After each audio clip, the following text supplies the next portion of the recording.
and thank you for joining us on Charting the Way Forward, where we deliver research-informed strategy and intelligence from across the Democratic coalition. This podcast is produced by Way to Win. I'm your host, Kerry Eleveld, and today I am joined by... Hi, I'm Tory Gavito, and I'm president and co-founder of Way to Win. And I'm Jenifer Fernandez Ancona, co-founder and chief strategy officer at Way to Win. All right, we have the whole crew today, and we have a special guest joining us, Esosa Osa, the founder and CEO of Onyx Impact, a nonprofit research, education, and digital innovation hub that focuses on combating disinformation within the Black community and creating healthier, safer digital spaces for the Black community. Esosa was formerly served as Deputy Executive Director of Fair Fight Action, an organization that I know most of our listeners are familiar with and have heard of. She led national efforts there on voting reforms and combating information influence campaigns. Welcome, Esosa. Thank you. Thank you. I'm so happy to be here. All right. We are super happy to have you. Everyone was super excited about this, and that's why I managed to get both Jen and Tory on at the same time, which is a fun situation for us. And why don't you just start by telling our listeners a little bit more about Onyx Impact, its mission, and how it kind of came about?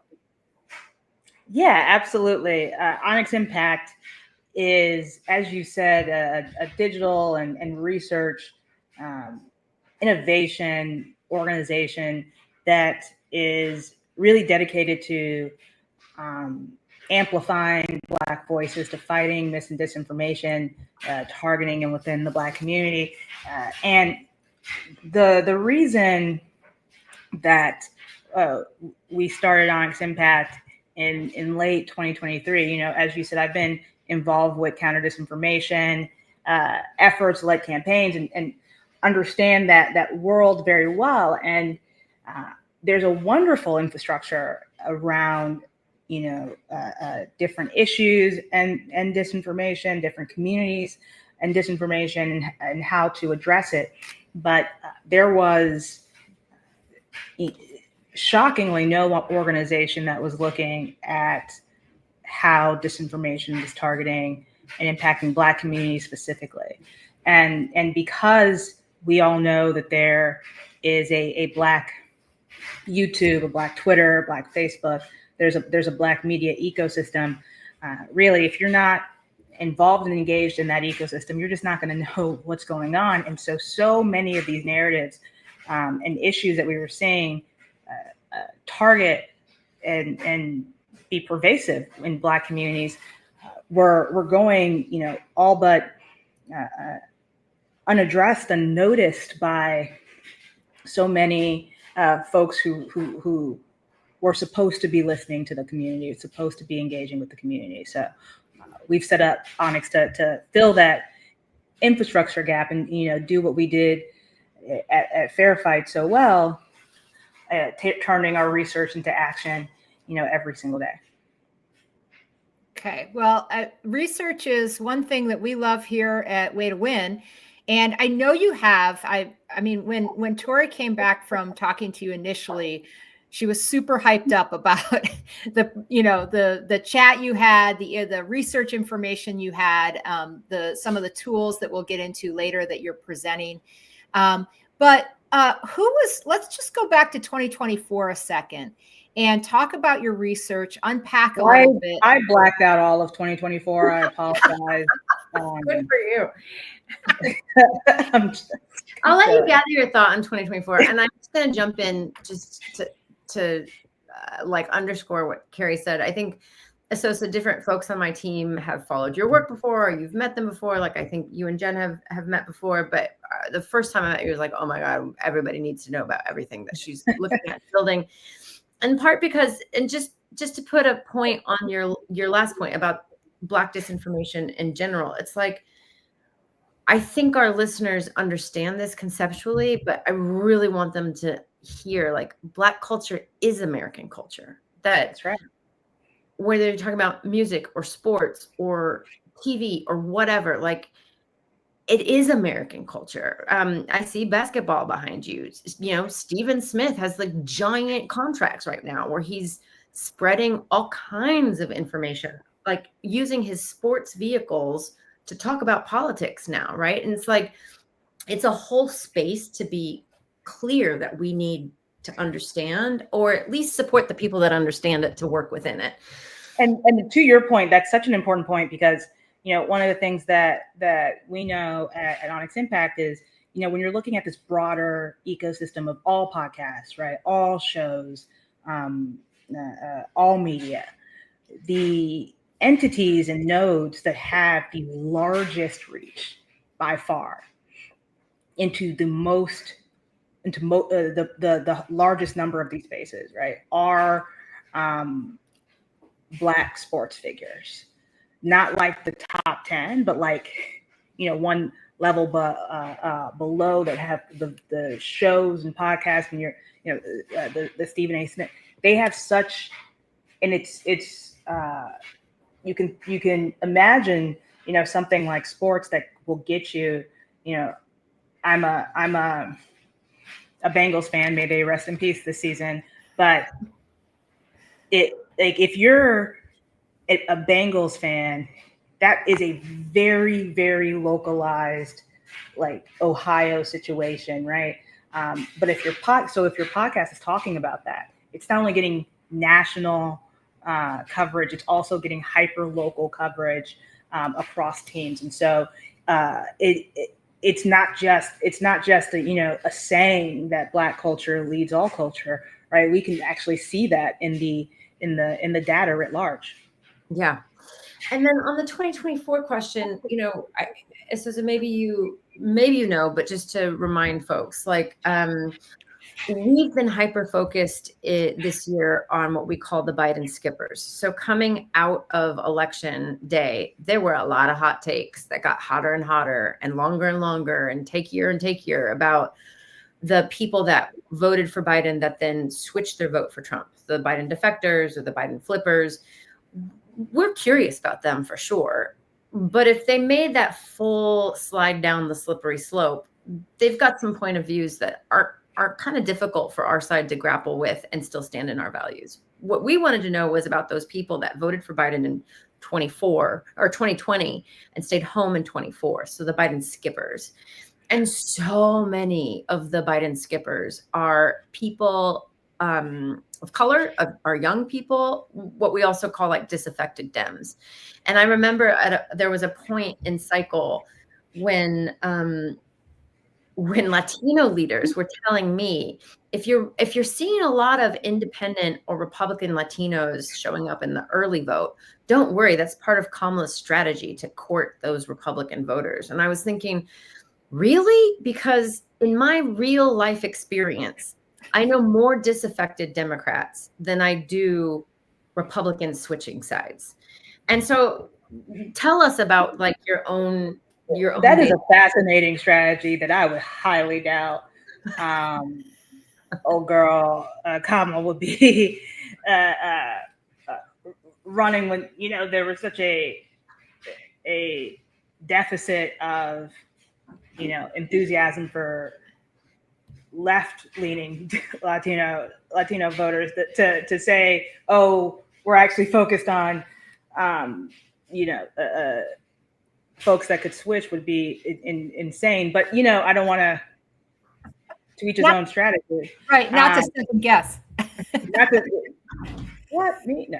So to this point, I think it's a really, really important point, because it speaks to the new media ecosystem and how we need to treat persuasion and how we need to treat voters of color. And I'm gonna, obviously I'm gonna specifically talk about Black voters. Onyx means Black, and so that should give you all. No, I'm not going to redefine it. I'll let you guys do. But when we're talking about Black voters, something that Stacey Abrams has always said about all voters, especially Black voters, is that you've got to treat voters of color as persuasion voters. And if you,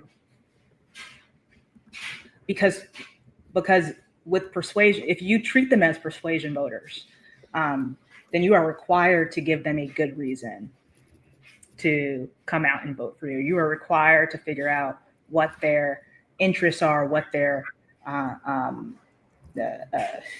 fears are, what their hopes are, right? And you are required to treat quote unquote persuasion voters almost as like full American citizens and voters. And we treat, while we treat, one of the most harmful terms that we've come up with is like a GOTV universe, right? Of voters that we only care about as it gets closer to elections. And what that has done is not only made it seem extremely transactional for these communities, but the funding has also followed that same trajectory. So if you're focused on specific groups, you're going to get funding at specific times, right? That's only reinforcing that. And the kind of funding that you get is very restrictive, right? It's not even just the timing of it. It's like the kind of funding you get doesn't actually allow you to talk about candidates. It's more. That's one of the most interesting. We're not, I don't know if we're getting into the 501c3 versus C4 structure and civil rights. I'm going to leave that for a whole nother podcast. But yeah, both to how we engage and view voters of color and how we persuade voters. What we know is that something like disinformation impacts everyone, right? Because the more times we hear something, the more likely we are to believe it's true, and the more likely we are to believe other people believe it's true as well. Our brains substitute repetition and amplification for truth. And this is true regardless of your background or education, what have you. And so what we have now with social media is a nonstop echo chamber of messaging, and often harmful messaging dissuading voters from voting. And if we're seeing in January Black voters being told that it's not strategic for us to vote anymore, and they're being shown that narrative 20 times a day, what do we look like going to that same community with a GOTV message and budget, right? Those folks have already been persuaded. And so recognizing that the online media ecosystem also means that persuasion is a year-round affair and starts way, way, way earlier than 4, 5, 6, 7 months out is fundamental. And to see that we've been outspent like 4 times or what have you so far in just 2025. So we saw that it was an issue, and we said, what if we doubled down? Right. Yeah.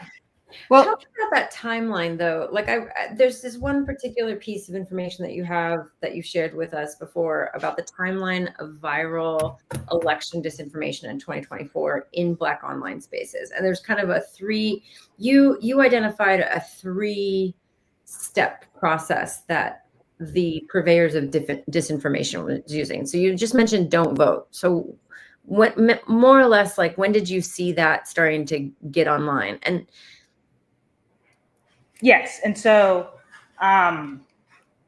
those were some narratives that we saw in Georgia in the 2022 election, that we saw go national, the 2024 election, about how it wasn't strategic for Black folks to vote for a host of different reasons. And then we saw a viral conversation happening in those same spaces about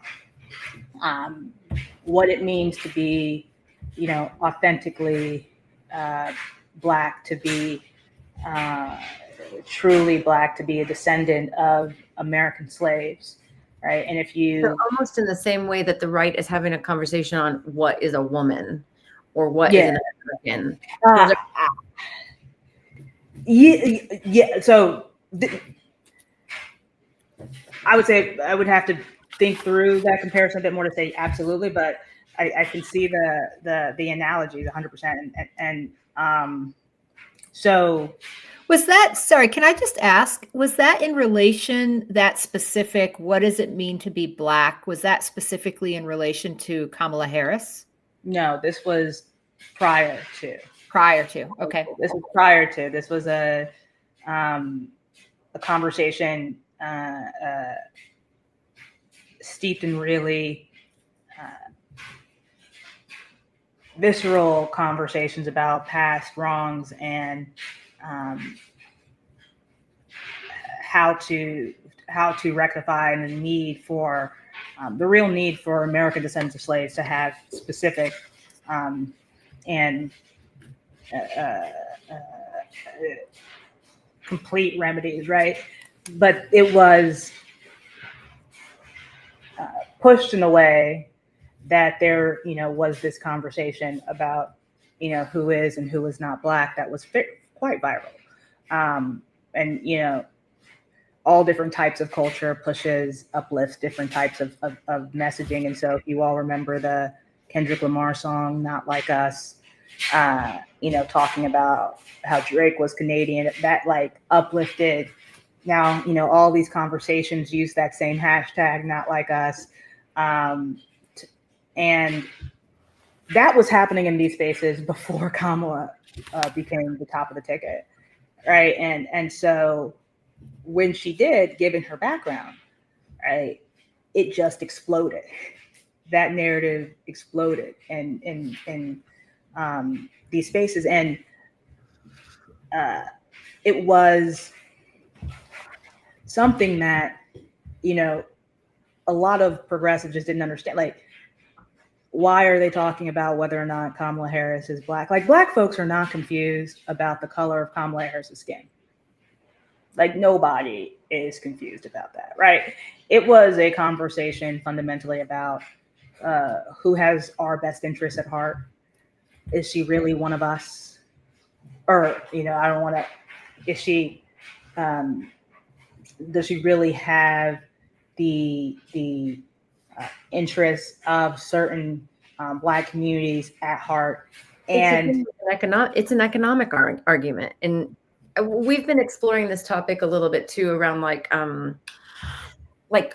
the culture war is an economic argument, like in so many ways. It's about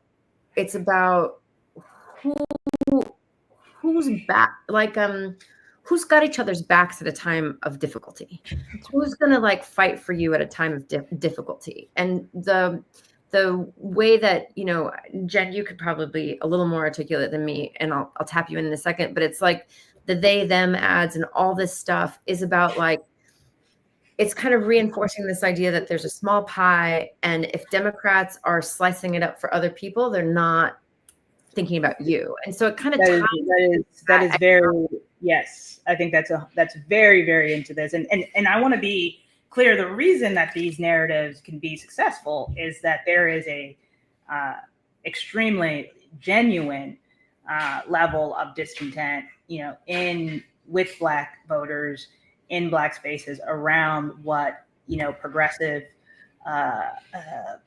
policies have done, are doing, and that creates a very fertile ground for harmful narratives to spread. That's something we certainly heard, at this persuasion event that we had in DC, and certainly Jen can speak to this more. But we had Terrence Woodbury, who, is the principal of HIT Strategies and specializes in polling people of color, and particularly young men of color. And he was talking about consistently how, the ways in which democracy has failed the Black community and Black folks, and the ways in which there's, there's no way to just talk about democracy and the basics of how things were that is necessarily going to get them re-engaged in the conversation. But it's super. I mean, he was Black saying, folks aren't running to the streets to save democracy. yeah. I mean, that was essentially, and he was talking about this sort of simmering. What reminded me of that is you talked about this simmering level of discontent that just sits there. And obviously, if Republicans are hopping on that, this group of these different slices of the Democratic base as persuasion opportunities, right? Yeah. And if Republicans are hopping on that and Democrats are thinking, oh, they're just part of our base, we'll give them a call before November and they'll show up to vote, that is just a completely unlevel playing field. 100%. I mean,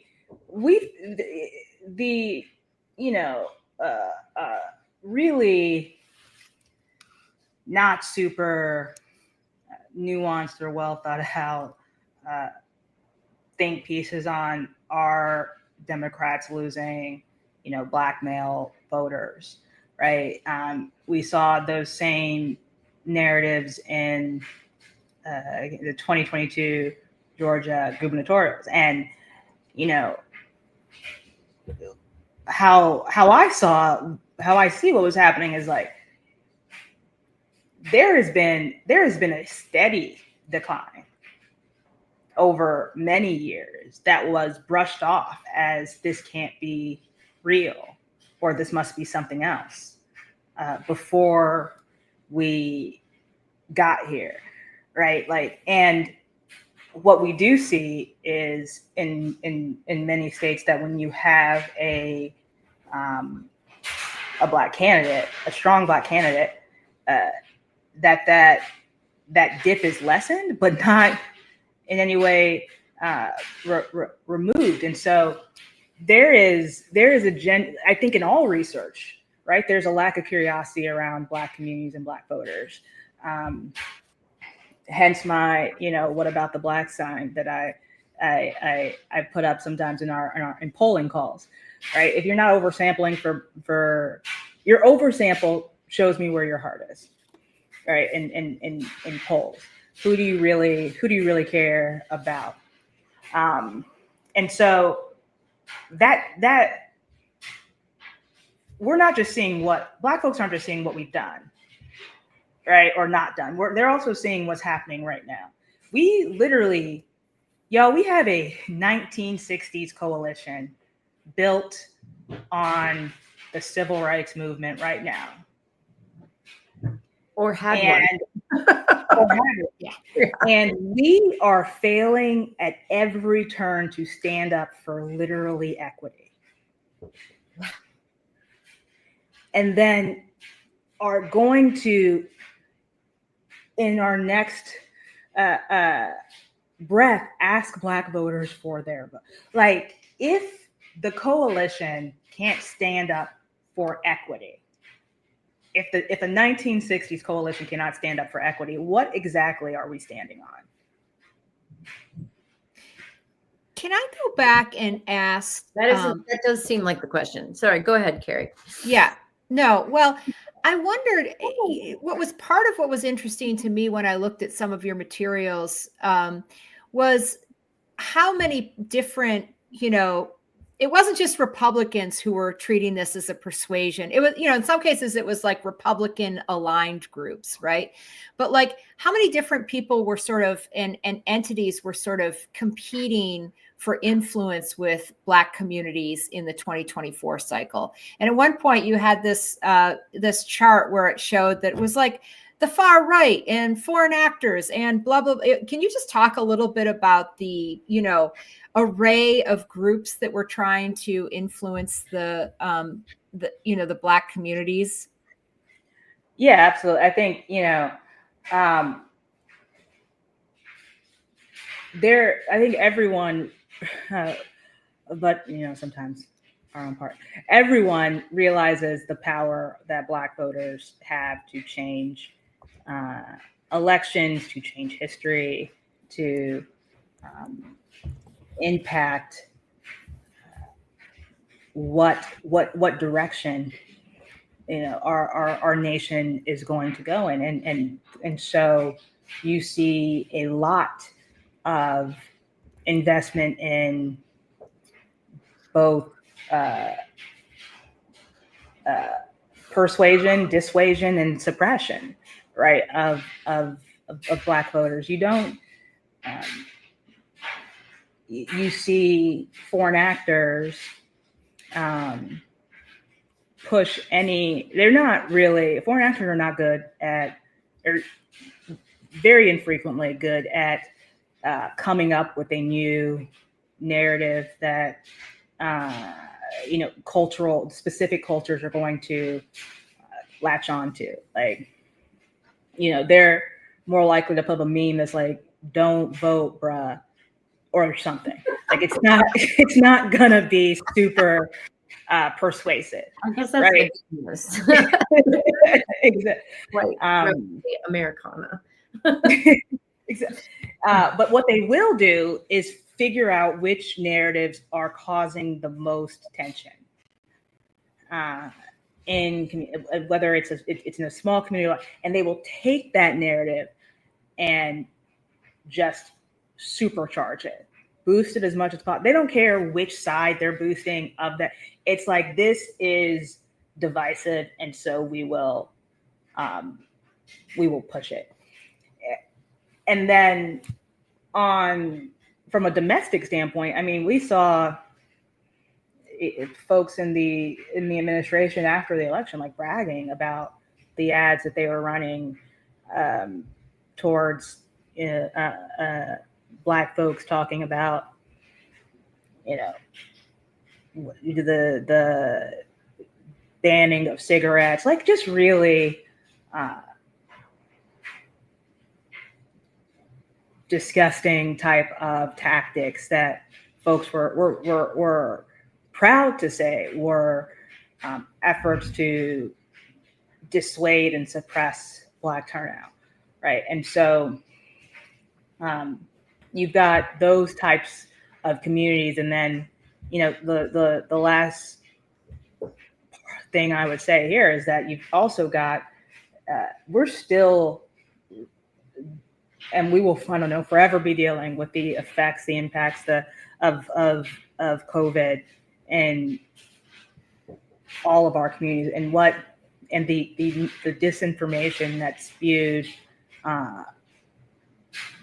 online was like something we've never really seen that level of incorrect, harmful information spread at that speed. And what it did was, for a lot of communities that were not super accessible, because, you know, there's a lot of data about white folks, all types of white folks, cut them in 75 different types of white. You've got a lot of data on where they go, what they like, what have you. Not the same with folks of color, but what COVID disinformation allowed is for bad actors to actually find, you know, who in these communities, not just Black communities, who in any niche community is far more likely to believe disinformation. And they've been targeting those same niche communities across the board ever since. Mm-hmm. Other than that, I think everything is fine. Other than that, and the rise of AI, we haven't even talked about AI yet. Yeah. Well, we can get into, Jen, did you want to jump in here? Is there any particular area of Esosa's expertise that you wanted to get into? Yeah, I mean, I appreciate the look back to 2024, because I do think we have to learn some of those lessons. But I'm a little bit curious about kind of where it stands now. It's sort of like, we saw these narratives, you know, like you mentioned, she's not Black. We saw the narrative of like, you know, all this money is going to Ukraine, and all these other things that aren't you. There was like this whole narrative about foreign aid that was really permeating, that we saw. Not just foreign aid, but the idea that the focus is so much on these other places and it's not on you. So that was like what we called the Charlemagne narrative, because Charlemagne the God was like saying it a lot in the lead up to 24. And so we know that permeated through.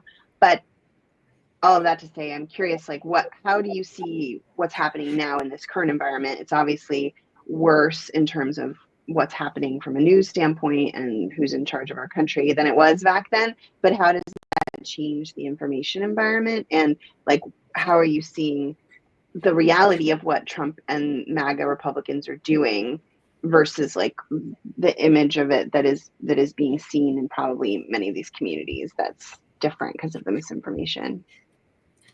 You know, it's not looking too good. Wouldn't say it's a sunny current outlook at all. I think where this goes back to the repetition and amplification are substitutes for truth. And that's why it is so dangerous to give the bully pulpit and the largest megaphone that exists to someone that is going to spew harmful and incorrect information, because it's not just that he will say false things. It's that, every single, division of the government will respond and say something. And then all of the press will have to cover what he said, even if it's to try to correct. And then it's all of the different social media news, what's happening, what have you accounts will have to cover what was done. And then all the radio shows and all the cable news. And so the megaphone and the amplification power that any administration it's unmatched. And you take that and you add the social media algorithms that are trained to just continuously push the same type of harmful rhetoric. I tell folks, like, our brains aren't set up for this. I see something online about a case of bird flu in, I don't know, some random state. I'm like, oh, that sucks. If I see that same headline on my phone 20 times, I'm like, oh, I'm dying. I'm actively currently like, there is a problem, right? And so that is what is happening to our brains on a daily basis with every single headline that is coming out. It is not healthy. It is not how we are supposed to take in information. And it is causing a really, really, really warped online reality where you either are in spaces where everything you're seeing is saying that what the administration is doing is true. You're in spaces where you're seeing that everything that they're saying is false, or you're in spaces that are saying that the current their current reality should not be yours, and are in really harmful alt reality spaces. Like, you're in one of those three. So it's not getting healthier at all. And you're seeing that not just with Black communities, but with all communities. But unfortunately, we just don't, for Black communities in particular, so much of the ecosystem is just unaware. We want to get into definitely some of the, the solutions that you're putting forth at Onyx. And I just am wondering and I think just to try to put a finer point on on a strain of what Jen is asking, do you get a sense that there is a direction that Republicans want the narratives to be going, right? Is there an overarching feel? Like, you had this progression of, well, in 2022 to 2024, there was the don't vote. Voting is not strategic. And then there was the 2024 iteration of anti-Black. The VP is not Black, has done nothing for Black people. Do you get a sense of their starting point now? So right now, I would say that the overwhelming conversations online are about immigration, right? And that is, when you can get multiple sides talking using the same word online, they're uplifting each other, right? Even if they're on completely opposite sides of whatever that situation is. And so the occupations of DC and Chicago and whatnot are being that's one of the first narratives that we've seen this year to really kind of break through generally in terms of progressive narratives of like what's happening with ICE and in Chicago and in other states. Everything else has like failed to even remotely break through to the broader online universe, not even the Black online universe, but just generally. But because the ICE raids are a situation where you've got words like immigration, words like everyone's using many of the same terms. The algorithms are uplifting everything. But what the right does that is different from the left is like the left is constantly trying to figure out what the narrative or the message should be and hoping that people latch on to those in different media ecosystems. Now, the right does a little bit of that, but they have such a strong like down at the bottom, individual shows, individual commenters on individual pages, on individual podcasts, that they just see by the time a narrative seeps up through all of those different routes through to it gets to mainstream right-wing outlets. It's already been tested. It is coming from the far list of the far right. They're constantly looking for narratives to uplift. Now, it's easier if you're just looking for the most engaged and not worried about whether or not it's true or not. Like that's a much easier situation to pull up narratives from, right? But we don't even really have that level of infrastructure to compete. I know it's online spaces. This is a tiny bit of a tangent, but like maybe in the last 2 years or so, I've been pushing myself to like be more online. And why would you do that? I don't know, just to what is this TikTok? I don't know. Actually, it's been longer than that. Like during COVID, my girls and I would cuddle up. Some Friday nights we would just cuddle up and lay in bed and just put on TikTok, like in one of our screens, and just let ourselves fall into a hole and just watch TikTok for like 3 hours. Like that's what we would do during COVID. Because like what else and that's how we've stayed connected. And people were funny back then. People were funny now, but people were really funny back then because it was just like so random and so American. Like all kinds of Americans were putting these random content on. It was so much fun. And now like the reel holes or the TikTok holes just feel so fine tuned to like things that we're interested in. But I remember during last cycle, I was so taken by the TikTok chat rooms, just like, and I really wanted to know, like, there was just hundreds of random people hosting chat rooms where hundreds of random people would like tap into debates. Where, like hundreds of random people were watching and then like typing like their comments or whatever. And the people in the debate rooms, it's just like, I do think there's been some sort of elite capture on our party. Like we're so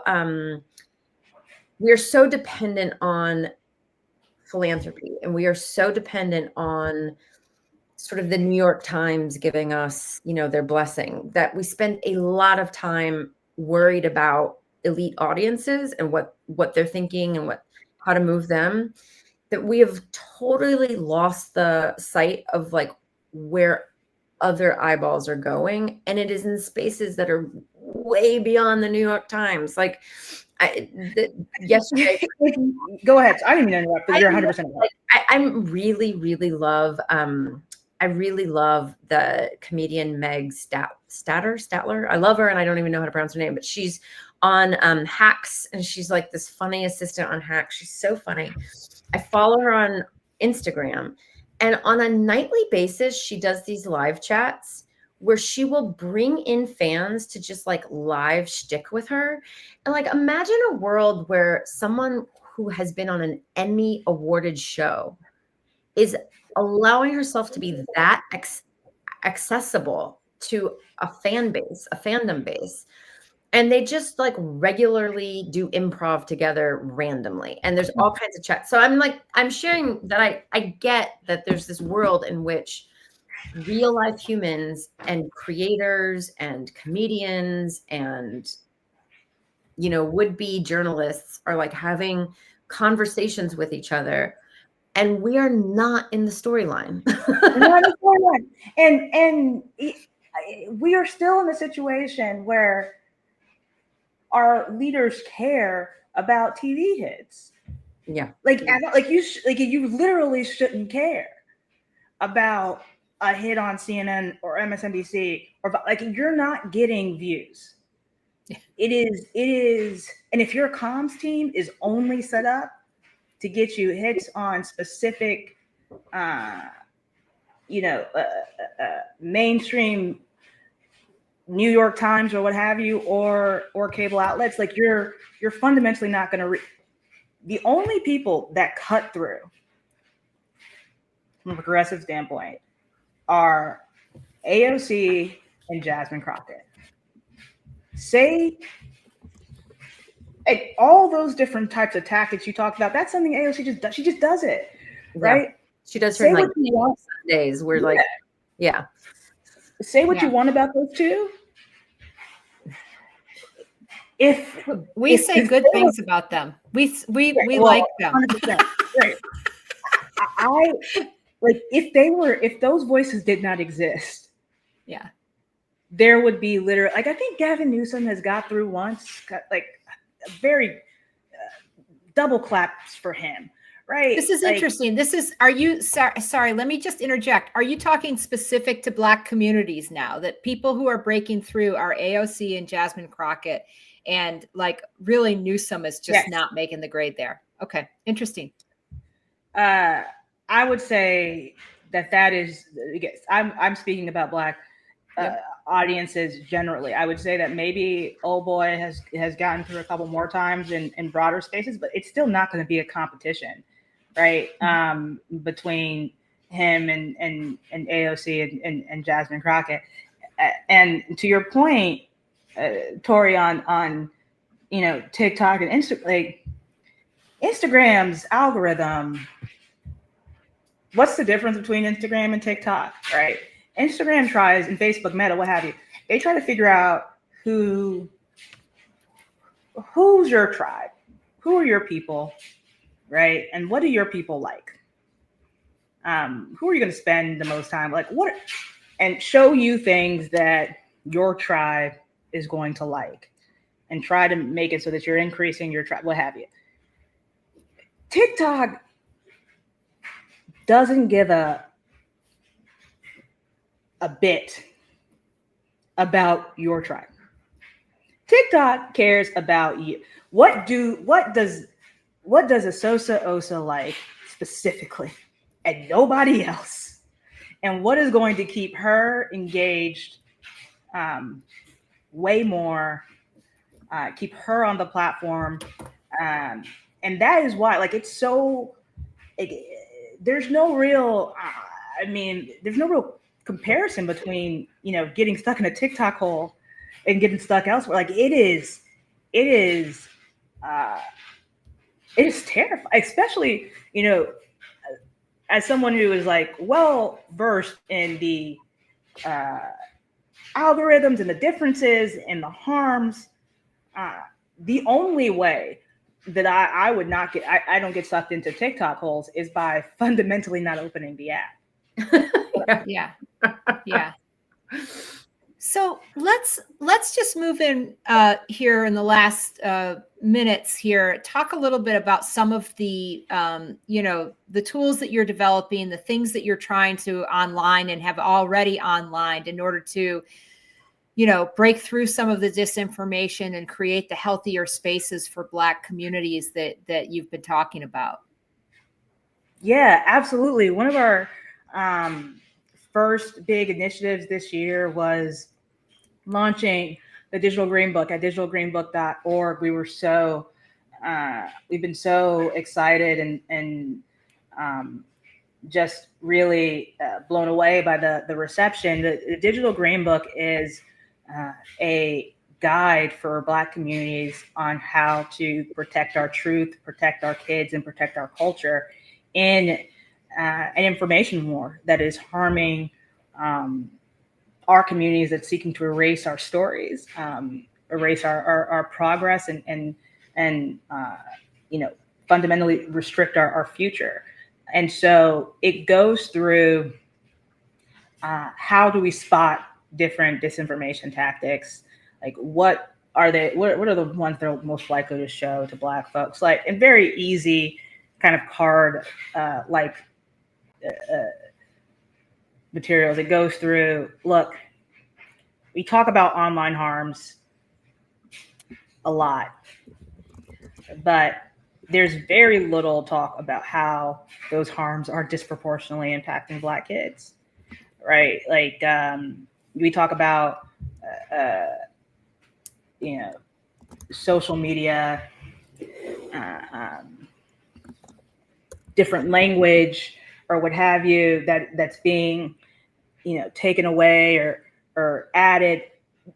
And what is actually happening is a lot of harmful language about race is being allowed to spread on platforms. A lot of racist language is being allowed to spread on platforms well before we have the opportunity to even talk to our kids about what race is or how it affects them, right? And so we're seeing far higher levels when we're talking about online engagement of mental health issues and what have you. But so we talk through what that looks like. What's a plan to help, protect your kids from that. And then we talk about, protecting our culture. What does it mean to use, to follow Black news, to buy from Black stores, to sign up for Black media outlets, right? And so we didn't just put out, a website. There was an active campaign to push to make sure as many Black folks as possible could see that this was a resource, right? To use it, to engage in it. And as part of that, instead of telling Black folks that if you're not sure, go check these 10 fact-checking resources, because nobody does that. Nobody's logging in and like, I wonder if this is true. We created an AI tool that we took the skeleton of a tool that we had with our partners been helping a university with for some time. We took the skeleton of that, we fed it Black national news, Black local news, Black history, Black achievements, Black trauma, we did Black joy, right? You never want an AI to figure out what it means to be Black from the internet, right? And so we try to make that its sole, what it was based off of, and then we gave it the system prompt, like you're here to be a resource for Black communities to uplift and amplify Black progress and Black joy. And our research team named the AI tool Aisha, right? Which I can't take credit for the name. They're younger people, much cooler than me, created it, and we put it on the Digital Green Book. And then we're just blown away by the response to Aisha. People were using Aisha all day long. People were asking Aisha for, Jamaican oxtail recipes. People were asking Aisha for where to go at whatever town they're in at night, right? And Black communities really, really, really enjoyed the exchange with an AI tool that is putting Black folks first. So what does that mean? What does that look like? Like, you ask an AI maybe about job cuts or something, they'll give you generic numbers. Aisha will give you those same numbers, but we'll also make sure to tell you about how it's impacting, Black folks specifically. Where Aisha is not, I am today shocked at how quickly the chat GPTs and the Geminis get to like what's popping, or how you really feel. And I'm like, I asked you about the weather. I don't know how we got to this level of familiarity. Like what is happening? If you ask an AI to do something from a Black perspective, like be prepared to be disgusted, creeped out, maybe just cringeworthy. And it really forces you to think, like, what is the data going into these large language models for the output to be so cringeworthy when asking for anything from a Black perspective? So we created Aisha to be an alternative, and we're really, really excited about where she can go in 2026 and what we're looking to do to expand and make sure as many Black folks as possible are able to use AI in a way that's not going to in a way that's limiting the harm. That's awesome. Yeah.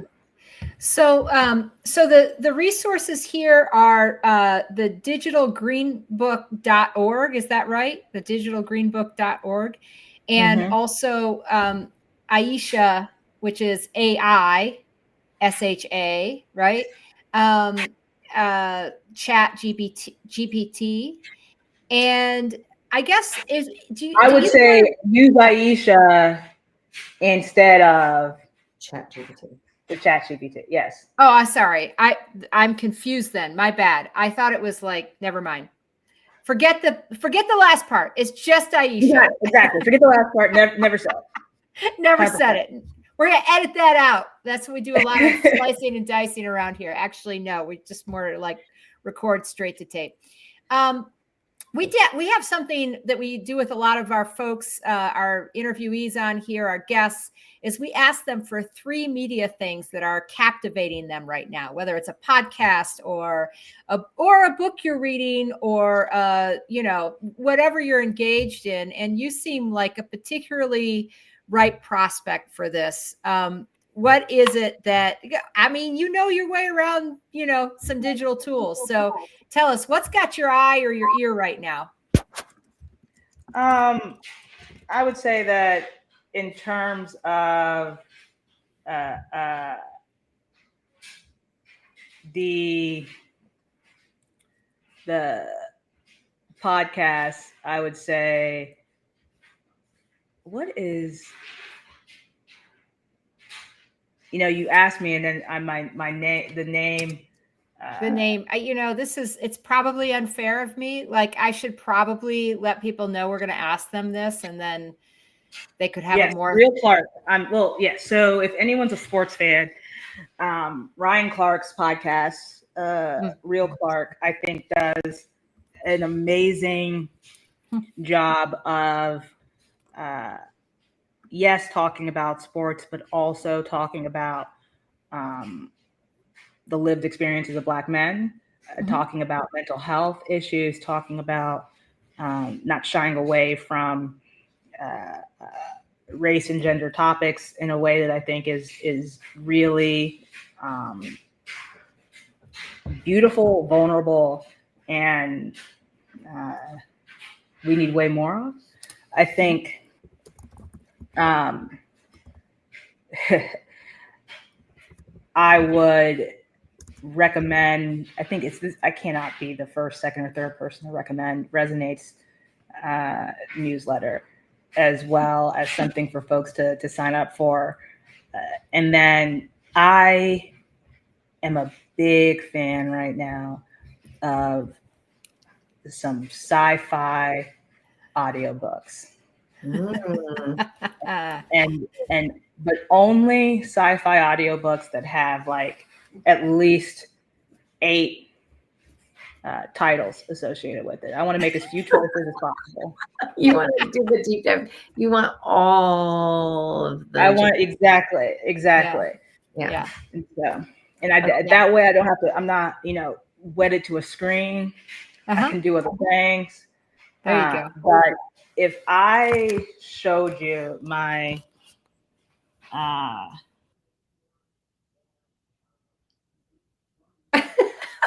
her audiobook list. Are you gonna pull it up right now? I love it. Oh wait, I've lost you. Did we lose you? Sorry, I think I lost your audio. Oh, I think it's because it's like it's because it's connected to your phone. How about this? Can you see it now? Yeah. Oh, sorry. We can hear you. You can hear me now? Yeah. Okay. So and you can't hear me when I do. Yeah, I think we lose you when you do that. So I would just say last month, you can probably hear me now. Last month I clocked 150 hours. Wow. Of sci-fi audiobooks. Wow. Does that mean I have a problem? I am not here to diagnose or judge or anything. If I were to look up my podcast diet, like I'd probably tell you that much. It's exactly, yeah. It's just instead of you, and I would say that once the NBA season starts, that 150 hours is going to just switch to NBA podcasts. I can't. I feel you. And I have very specific times, like when I wake up till when I start, any break in the day, when I'm driving, when I'm going to sleep, and it just adds up, It does add up. Agreed. I'm not going to judge anyone. I spend a lot of time on college football podcasts, and so I'm not going to tell you what that diet looks like. Who your team is? What? Just my team? Oh no! You're from Ohio. University of Michigan's my team. Oh, well, so we all have our flaws. It's okay. I'm a nice person on the inside. All I know is that UT went from like the top rank to no longer ranked as in like the fastest time period in history. I was like, well, at least it's been incredibly enjoyable for everyone else to watch the UT slide. I just want you to know, Tory, that I share none of that Schadenfreude. Like I feel your pain is what I'm saying. I've had a team go down. So, I mean, Tory is my boss, so I can't. I was about to say, okay, you're not going to see a UT sympathizer over here. That guy's never had a down year. I can't remember a down year. If you try to claim that we had a down year, I will not remember whatever year you're talking about. Yeah. Buckeye excellence all the way. There you go. All right. Well, let's leave it there. Thank you, Esosa Osa, for all your hard work and insights into this critical space and group of voters that is under-resourced typically and under-researched, and a lot of it. And so we've really enjoyed having your insights today. And of course, I am going to remember that, like, who you do your like sample sizes. What did you say? You're like who you oversample. Who you oversample is your love language. And I guarantee if you look through my history, it's Texans. Just period. Yeah. Anyway, keep going. There you go. There you go. And Tory and Jenifer, thank you for joining, and thank you to our listeners. We appreciate you. Please go ahead to wherever you get your podcast. Leave us a review. It helps us. We keep on trending up slowly but surely, just building on week after week, stacking wins week after week. That's what we're doing. And with that, we will see you next Thursday. Until then, do good, be well, hug your loved ones, and tell your dog I say hi.